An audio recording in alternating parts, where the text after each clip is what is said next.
मेरी बच्ची की जब चीखें निकल रही थी ना, उसने उसके मुंह में प्लास्टिक की बोतल घुसाई थी। ये बात मैं आपको बता रही हूँ। उसका इतना सा मुंह था जिसमें उसने प्लास्टिक की बोतल घुसाई थी कि उसकी चीखें बाहर ना आए। वो मेरी बच्ची की गर्दन तोड़ देता, उसको मार देता, मैं कहती पागल के हत्या लग गई थी। उसने जो इतना प्री प्लान करके सब कुछ किया है, पागल नहीं करते वो लोग। मुझे पता है आप सब लोग यहाँ पे मेरे लिए और मेरी बेटी के लिए आए हैं, तो पहले तो मैं सबका बहुत शुक्रिया अदा करूँगी कि सब अपने घरों से टाइम निकाल के यहाँ पे आए हैं। और दूसरी बात ये कि अगर केस के हवाले से किसी को कोई सवाल करना है तो उसके ऊपर तो मैं अभी खुद भी कुछ भी अभी अपने कमेंट्स नहीं दे सकती कि क्या होने वाला है, मुझे खुद भी नहीं पता, ठीक है। और यहाँ पर ये एहतजाज और ये प्रोटेस्ट करने का मकसद सिर्फ ये है कि मुझे अपनी बच्ची के कातिल को जल्द से जल्द सज़ा दिलवानी है, ठीक है। और आप सबका भी यही मकसद होगा। और मैं सिर्फ यही कहूँगी कि पहले भी जुर्म होते हैं और सज़ा भी मिलती है, कईयों को मिली है, लेकिन उसमें सालों लग जाते हैं। और जो भी सज़ा मिलती है वो मिलती है छुपा के, किसी के सामने नहीं दी जाती। अगर किसी एक को भी सामने सज़ा दी जाती तो मेरी बेटी आज यहाँ पोस्टर्स में नहीं होती, ठीक है।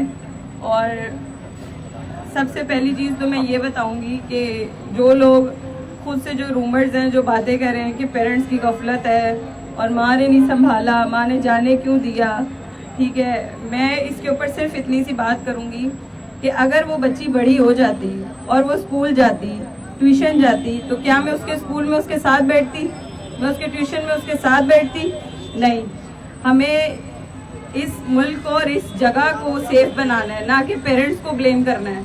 पेरेंट्स कहाँ कहाँ अपने बच्चों के साथ रहेंगे, ठीक है। और दूसरी बात ये, जो लोग कह रहे हैं कि वो पागल है, वो ये ऐसी बातें कर रहे हैं, तो मुझे बताएं, आप सब लोग यहाँ मौजूद हैं, पागल ये काम करते हैं? वो मेरी बच्ची की गर्दन तोड़ देता, उसको मार देता, मैं कहती पागल के हत्या लग गई थी। उसने जो इतना प्री प्लान करके सब कुछ किया है, पागल नहीं करते वो लोग, ठीक है। तो इस चीज़ में आप लोग प्लीज़ मुझे थोड़ी सी सपोर्ट करें कि उसको पागल ना कहा जाए। और दूसरा, जो उसकी एज पे बातें कर रहे हैं, क्योंकि देखें इसमें विक्टिम ब्लेमिंग होती है। जब भी कुछ जुर्म होता है उसमें कसूर किसका निकाला जाता है? लड़की का, औरत का, ठीक है। लड़कियां तो कब्र में भी सेफ नहीं है, फिर आप उनके पेरेंट्स को जाके बोलेंगे कि कब्र सही से नहीं बनवाई थी। अगर यहाँ पर आप लोग मेरा ब्लेम निकालते हैं, आप हमारी आवाम में से उठ के लोग कमेंट्स कर रहे होते हैं ना। मैंने आज खुद कमेंट्स पढ़े जिसमें कहा है कि माँ को अरेस्ट करो, ठीक है। मैं तो तैयार हूँ, अगर कहीं मेरा ब्लेम निकल रहा है आप लोग मुझे अरेस्ट करें, क्योंकि मैं, आप लोग यहाँ एक दिन खड़े हुए हैं, मैं रोज़ मर रही हूँ, ठीक है। आप लोगों ने उसको पिक्चर्स में देखा है, मैंने उसकी डेड बॉडी को देखा है। आप लोगों ने उसको इंटरनेट पे देखा है या मेरा रोना सुना है, मैंने अपनी बच्ची की आखिरी सांसें देखी हैं, ठीक है। तो मेरे से ज़्यादा तकलीफ किसी ने नहीं झेली, और सबको पता है कि जो माएँ हैं वो इस चीज़ से वाकिफ़ होंगी कि बच्चे कैसे पैदा होते हैं, कैसे उनको बड़ा किया जाता है और किस तकलीफ से उनको यहाँ तक लाया जाता है। और दूसरी बात ये है कि मेरी पर्सनल लाइफ पे डिस्कशन हो रही है कि फादर को ये करे वो करे। देखें, मैंने उसको पैदा अकेले किया है, मैं सबके सामने कह रही हूँ, मेरे को किसी प्रेशर में कुछ नहीं कहना, ठीक है। जो एक माँ या जो मैं, मुझे नहीं पता कि इन सब चीज़ों के बाद क्या क्या आप लोग के कमेंट्स होंगे, लेकिन मैं सिर्फ इतना बता रही हूँ, मैंने उसको पैदा अकेले किया है, मैंने उसको पाला अकेले है, मैंने उसको बड़ा अकेले किया है, और अब उसकी जंग भी मैंने अकेले ही लड़नी है, ठीक है। आपको मीडिया में कोई इंसान अगर आके मेरा हाथ पकड़ता हुआ नजर आ रहा है, इसका ये हरगिज मतलब नहीं है कि वो मेरे साथ है। तो प्लीज़ ऐसे कमेंट्स करना छोड़ दें कि बच्ची ने कुर्बानी दी और पेरेंट्स एक हो गए। मेरी बच्ची किसी कुर्बानी की मोहताज नहीं थी, ना मैंने उसको कुर्बानी के लिए पैदा किया था, ठीक है। और आगे जो भी होगा वो मुझे खुद नहीं पता कि इस केस को लड़ते लड़ते मैं हार जाऊंगी, मैं मर जाऊंगी या क्या होगा, क्योंकि मुझे खुद बहुत सारे थ्रेट्स आ रहे हैं, ठीक है। तो मैं बस यही कहूँगी कि बहुत सारे ऐसे जुर्म हैं जिनमें माँ बाप ही आवाज़ नहीं उठाते, ऐसा मत किया करें इस डर से कि हमें कोई मार देगा या हमसे ये छिन जाएगा वो छिन जाएगा। आप लोग अगलों के लिए जो है ना, अब मैं यहाँ खड़ी हूँ, मेरी बेटी वापस आएगी, मुझे बताएं, कोई ला के मुझे मेरी बेटी देगा? नहीं देगा। लेकिन अगर मैं चुप करके बैठ गई ना अपने घर में, तो किसी और आयतल के साथ ये ज़रूर होगा। ठीक है।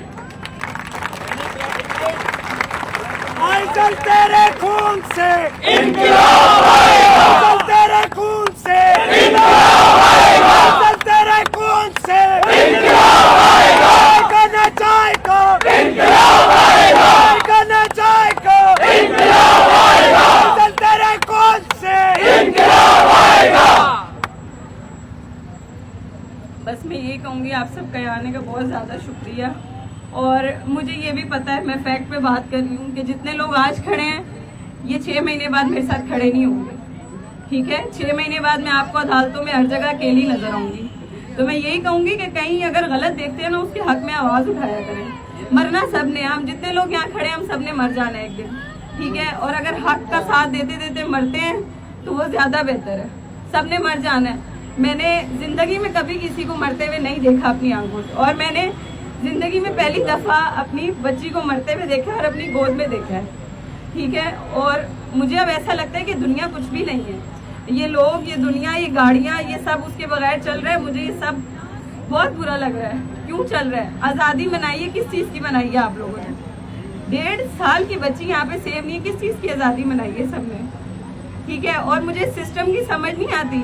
जब उसने मेरी बच्ची को मारा, मेरी बच्ची कितना, आप लोगों ने मेरी बातें सुनी है, पुलिस की सुनी है, इंटरव्यू सुने हैं, उस मुलजिम का बयान मैंने सुना है, ठीक है। क्योंकि जब वो उसने बच्ची के साथ ये सब किया तो मैं मौजूद नहीं थी, ठीक है। उसने जो जो किया है वो मैं यहाँ लफ्जों में नहीं बता सकती। वो सब किए कि मेरी बच्ची ने सांसें तोड़ दी अपनी, ठीक है। मेरे बयान में बहुत सारे चेंजेस लाने की लोग कोशिश कर रहे हैं, ठीक है। लेकिन मैं अपना बयान टस से मस नहीं करूंगी, ठीक है। मैं अपने सेंसेस में उस वक्त बिल्कुल नहीं थी जब मैंने अपनी बच्ची की कंडीशन देखी थी, ठीक है। तो मैं इसके ऊपर ज़्यादा बात नहीं करूंगी। बस यही कहूंगी, देखे जब कहीं जुल्म होता है ना, या कोई भी मरता है, कोई बच्चा, कोई बूढ़ा, कोई जवान, ठीक है, तो तब वहाँ ये नहीं देखा जाता कि इसको सांस लेने का हम टाइम दें। आपको पता है मेरी बच्ची की जब चीखें निकल रही थी ना, उसने उसके मुंह में प्लास्टिक की बोतल घुसाई थी। ये बात मैं आपको बता रही हूँ।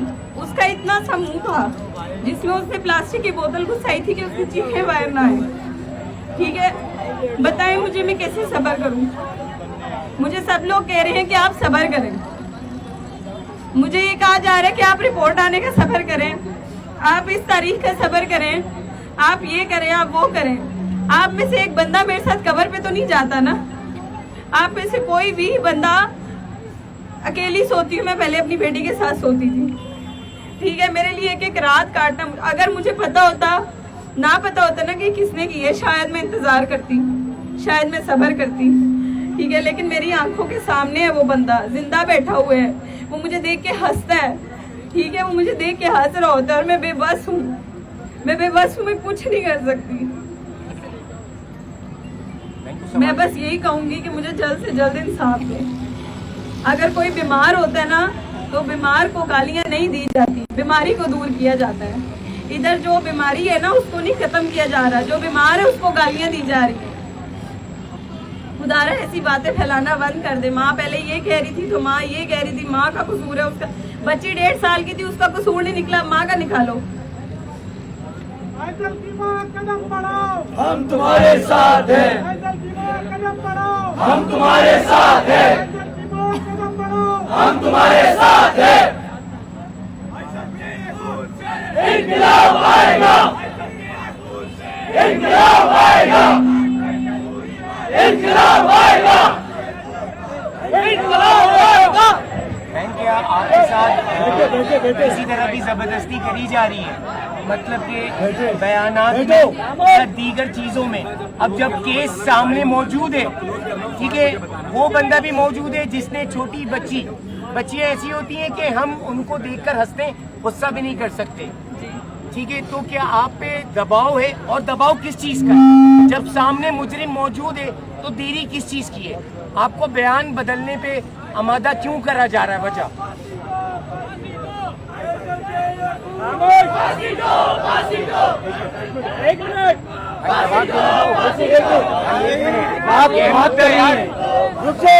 एक मिनट, यार जी बाजी।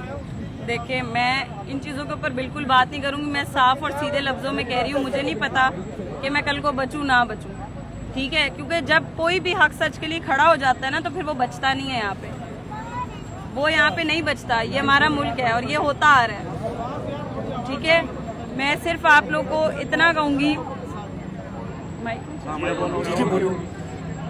मैं सिर्फ इतना बताऊंगी और इतना ही कहूंगी कि अगर वो मुलजिम यहाँ के खड़ा हो जाए, आप में से कौन उसको छोड़ेगा? कोई नहीं छोड़ेगा ना। तो मैं बस यही चाहती हूँ कि ना तो उसको 10 साल कह दो, ना उसको 25 साल कह दो, ना उसको बचा कहा जाए, ना उसको पागल कहा जाए।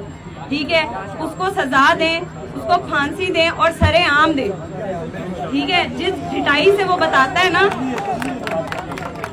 जिस ढिठाई से वो बताता है कि उसने बच्ची के साथ क्या किया, कहाँ से शुरू किया, कहाँ खत्म किया, और मेरी बेबसी ये है कि मैं उसको मार नहीं सकती जान से। ठीक है, या तो आप लोग मुझे कह रहे हैं कि आप कानून हाथ में नहीं ले सकती। ठीक है, मैं नहीं ले सकती कानून हाथ। कानून ये है ना कि मैं अगर उसको मारूंगी तो मुझे जेल होगी, मुझे जेल में डाल दें, उसको मेरे हवाले कर दें, उसको मेरे हवाले कर दें और भले मुझे जेल में डाल दें। रोज मरने से बेहतर है कि मैं एक दिन मरूं। आप में से कोई एक बिल्ली या कुत्ता भी पाल लेगा ना और वो भी मर जाएगा ऐसे, तो आपसे वो भी नहीं बर्दाश्त होगा। और मेरी वो एक बच्ची ना मेरी कुल कायनात थी, मेरा सब कुछ थी वो। उसको बहुत बुरे और बेदर्दी मौत दी है उसने, मेरे से नहीं सब्र होता, ना एक दिन ना एक रात। मैं यहाँ पे खड़ी हूँ, इसीलिए खड़ी हूँ कि कोई जज जिसे उसको सजा सुनानी है, अगर वो ये सुन रहे हैं ना, तो मैं आपके पैर भी पकड़ने के लिए तैयार हूँ। उसको जिंदा नहीं छोड़ना, बस उसको जिंदा नहीं छोड़ना, मैं बस यही कहूँगी। मुझे रात में नींद में ये सोच सोच के नींद नहीं आती, ठीक है, कि वो अभी तक जिंदा बैठा हुआ है। क्यों बैठा है जिंदा? मेरी हंसती खेलती अपने पैरों पे चल के बची गई थी और वापस कैसी मिली है मुझे। और दूसरी बात ये, मैं इस चीज में हॉस्पिटल का नाम लाजमी लूंगी, सर सैयद हॉस्पिटल। ठीक है, आप सब प्लीज उस हॉस्पिटल से बाइकआउट करें। जब मैं अपनी बच्ची लेकर गई थी वो जिंदा थी। ठीक है, मैंने उनकी मिन्नतें की कि आप लोग इसको वेंटिलेटर पे रख दो, इसको ऑक्सीजन लगाओ, कुछ करो कि मेरी बच्ची बच जाए। ठीक है, उन्होंने उस बच्ची को हाथ तक नहीं लगाया।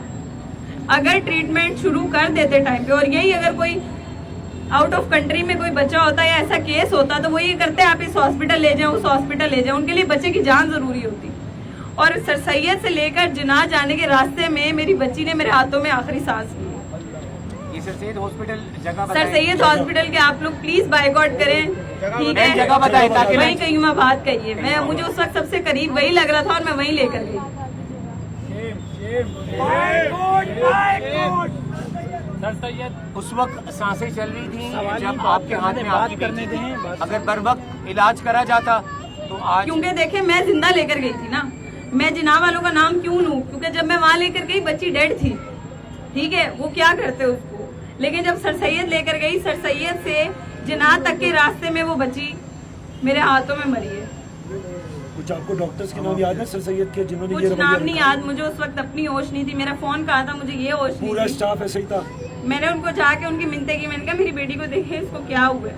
ठीक है, मैंने उनको यही कहा था, मैंने कहा मेरी बच्ची को देखें, इसको सांस आ रहा है, इसकी हार्ट बीट चल रही है, आप इसको कुछ करें। उन्होंने कहा नहीं हम हाथ भी नहीं लगाएंगे, इसको जिन्ना ले जाए। तो इमरजेंसी प्रोटोकॉल भी पूरा नहीं करा जो इमरजेंसी। उन्होंने मेरी बच्ची स्ट्रेचर तक पे नहीं लेटाने दी, वो मेरे हाथों में थी और हाथों से ही लेकर मैं गई हूँ। मैडम इस केस अभी वो अस्पताल खुला हुआ बंद है? वो उस दिन से ही खुला हुआ है। और किस लिए खुला हुआ है? आपने खोला क्यों? जब आप लोगों की जिंदगी नहीं बचा सकते तो नेक्स्ट कॉल उस हॉस्पिटल के बाहर देनी चाहिए हमें। अगर आप लोगों को मेरी बात पे यकीन नहीं है ना, आप उस दिन की सीसीटीवी निकलवाएं कि मैं बच्ची को किस होलिये में लेकर भागी थी। इवन कि मैंने चप्पल गली में से किसी आदमी से लेकर पहनी थी। ठीक है, और यहाँ पर मेरे पे तनकीद ये की जा रही है कि बच्ची को वक्त पे हॉस्पिटल नहीं लेके जाया गया। ठीक है, और बच्ची को वहां जाकर ये नहीं बोला गया, MLO नहीं बनवा।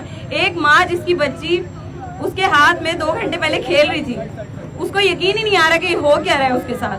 वो मर रही है उसकी आंखों के सामने, उसको इतना होश होगा कि मैं बोलूँ ये बनवा लो, वो बनवा लो, ये कर दो। अच्छा, एक और सवाल है, आप बताएंगी अगर आप बताना चाहें कि इस केस में, क्योंकि खोया आपने अपनी बच्ची को, बिल्कुल, कौन बदतरीन जालिम लोग हैं जो आपको प्रेशराइज करने की कोशिश कर रहे हैं? पुलिस है, अस्पताल है, ताकि फिर अगला एहतजाज हम उधर करें, आपके साथ वहाँ पर आके खड़े और हैं। क्या वजह है, क्या वजह है? क्या क्योंकि वजह है? बाकायदा तौर पर मुजरिम ने इस चीज को कबूल करा है और बाकायदा तौर पर बताया है, और बाकायदा जैसे आप अपने अल्फाज में बता रही हैं कि वो आपको देखकर जब आप गई होंगी या कुछ वो हंस रहा है आपको, तो उसको तो सजा फौरी मिलनी चाहिए। जी देखें, पुलिस ने तो अभी मुझे कोई प्रेशर, आपको भी पता है पुलिस क्यों इतना काम कर रही है, क्योंकि मीडिया का प्रेशर है। ये केस बहुत हाईलाइटेड है अभी, ठीक है, वो अभी तक कोऑपरेट कर रहे हैं, अभी तक वो सब कर रहे हैं और मेरे अकॉर्डिंग ही कर रहे हैं, ठीक है। और रही बात दूसरी कि मैं अगर इसमें कहूँ, मुलजिम को मेरे सामने एक दफा मारा गया और वो आइजल के बाबा ने मारा है। जब वो ये चीजें बता रहा था कि मैंने तुम्हारी बच्ची के साथ ये किया है, ऐसे किया है, हंस के बता रहा था, तो आइजल के फादर ने उसको मारा, ठीक है, मेरे साथ। और यकीन करें, आप लोग को मेरी बात पे यकीन नहीं, आप लोग अभी जाएं लॉकअप में जाके देखें, वो अभी भी हंसेगा, ठीक है। जो बंदा रिमांड पे होता है ना, उससे खड़े नहीं हुआ जाता। मतलब आप कह रही हैं इस वक्त उसके साथ ऐसा कुछ भी नहीं हुआ, कि जाहिर सी बात है आप मैं कह तो रही सीधा यही कहूंगी कि वो जिंदा क्यों है, बात अच्छा, खत्म। एक और सवाल, क्या आपके पास कोई पोस्टमार्टम रिपोर्ट या दीगर चीजें होती हैं हम जिसमें आपके से साथ शवाहिद हो? हैं। जिस तरह भी आपको हमारी सपोर्ट चाहिए होगी, हम आपके साथ खड़े हुए हैं। लीगल हो, कोई भी इशू हो, स्ट्रीट मूवमेंट का एक एक फर्द, ये तमाम लोग आपके साथ हैं। और मैं समझता हूँ ये दरिंदगी है, और दरिंदगी के ऊपर तो दरिंदगी है। अब यहाँ उन्होंने इतनी बात कर ली, मेरे ख्याल से ये बहुत है, हमें जो है साथ खड़े होना चाहिए और उनके दर्द को जो है वो समझना चाहिए।